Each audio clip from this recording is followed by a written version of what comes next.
তো হ্যালো বন্ধুরা, আজকে আবার একটা নতুন ভিডিও নিয়ে চলে এলাম। তো আজকের ভিডিওটা টপিক হচ্ছে যে হোয়াটসঅ্যাপে মেসেজে রিপ্লাই দেব ইমোজি দিয়ে। তো কিভাবে দেখুন, ধরুন একটা জোকের মেসেজ এসেছে, তো আমরা সেই মেসেজটি আমরা দেব একটি ফানি ইমোজি দিয়ে। তো দেখুন এই জায়গায় সব ইমোজি নেই, ধরুন এখানে কটি ইমোজি দেখতে পাচ্ছি, কিন্তু ইমোজি আছে, কিন্তু ইমোজিগুলি লুকিয়ে আছে, সেটা খুঁজে বের করতে হবে। তো কিভাবে খুঁজে বের করবে আরও ইমোজি, চলুন সেটাই আজকে এই ভিডিওর মধ্যে দেখাতে চলেছি। তো চ্যানেলে নতুন হয়ে থাকলে চ্যানেলটিকে সাবস্ক্রাইব করে বেল আইকনটিকে অন করে দেবেন, কারণ আমি নতুন যখনই ভিডিও আপলোড করব আপনার মোবাইলে নোটিফিকেশানটা চলে যাবে সেই ভিডিও, আর আপনি সেই ভিডিওটি দেখতে পাবেন। দেখুন গুড মর্নিং মেসেজটি আমি গুড মর্নিং দিয়ে রিপ্লাই দেবো না। ধরুন আমি এখানে গুড মর্নিংয়ে পেস্ট করে রাখলাম, কিন্তু এখানে গুড মর্নিংয়ে ইমোজি বলে কিছু নেই।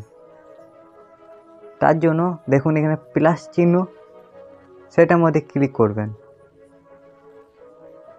তো দেখুন আমি একটু নিচের দিকে যাচ্ছি, এখানে আপনি প্রচুর ইমোজি পেয়ে যাবেন। দেখুন দেখুন প্রচুর ইমোজি, ঠিক আছে।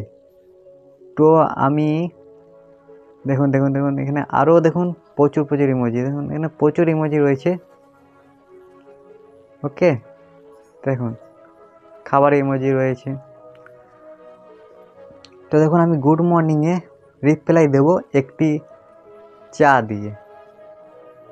দেখুন নিচে চায়ের ইমোজিটা চলে গেল। তো এখানে আমি আরেকটি করে দেখিয়ে দিচ্ছি। দেখুন গুড নাইট মেসেজটি আমি গুড নাইট বলে রিপ্লাই দেব না, এরকমভাবে পেস্ট করবেন। দেখুন এখানে গুড নাইটে ইমোজি বলে কিছু নেই, তো প্লাস চিহ্নের মধ্যে ক্লিক করবেন। তো দেখুন গুড নাইটে ইমোজি আমি দেব, একটু দেখুন নিচে চলে আসি। দেখুন এখানে এই দুটোর মধ্যে আপনি যে কোনো একটি দিতে পারেন।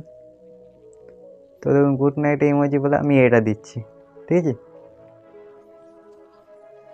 ওকে, নিচে দেখুন যেটা শো করছে গুড নাইটের নিচে। তো এই ইমোজিটা যাকে আপনি রিপ্লাই দিচ্ছেন তার কাছে চলে যাবে। তো আমি এই রাহুল ফ্রেন্ডটিকে রিপ্লাই দিচ্ছি, তার কাছে চলে যাবে। আরেকটি আপনাকে করে দেখিয়ে দিচ্ছি। ধরুন বাই লেখাটিকে পেস্ট করে রাখলাম, এরপর দেখুন প্লাস চিহ্নের মধ্যে দেখুন ক্লিক করে দেব, বাইয়ের ইমোজি খুঁজে বের করি, এইটা এই হয়ে গেল, তার কাছে চলে গেল। ওকে, এরপর যদি ভুল করে অন্য ইমোজি আপনি পাঠায় ফেলেন, তাহলে তাকে রিমুভ কিভাবে করবেন দেখুন। দেখুন এই ইমোজিটা আমি রিমুভ করে দেব, তার জন্য আমি এই ইমোজিটার মধ্যে ক্লিক করব। দেখুন এরপর দেখুন লেখা আছে ট্যাপ টু রিমুভ, সেটার মধ্যে একবার ক্লিক করে দিচ্ছি। তো দেখুন ইমোজিটা রিমুভ হয়ে গেল, বায়ের নিচে ইমোজিটা রিমুভ হয়ে গেল, ঠিক আছে। ভিডিওটার মধ্যে একটি লাইক করে দেবেন, আর বন্ধুদের সাথে এই ভিডিওটা প্রচুর শেয়ার করে দেন, যাতে তারা এভাবে রিপ্লাই দিতে পারবেন। আর আপনার সাথে দেখা হচ্ছে নেক্সট ভিডিওয়।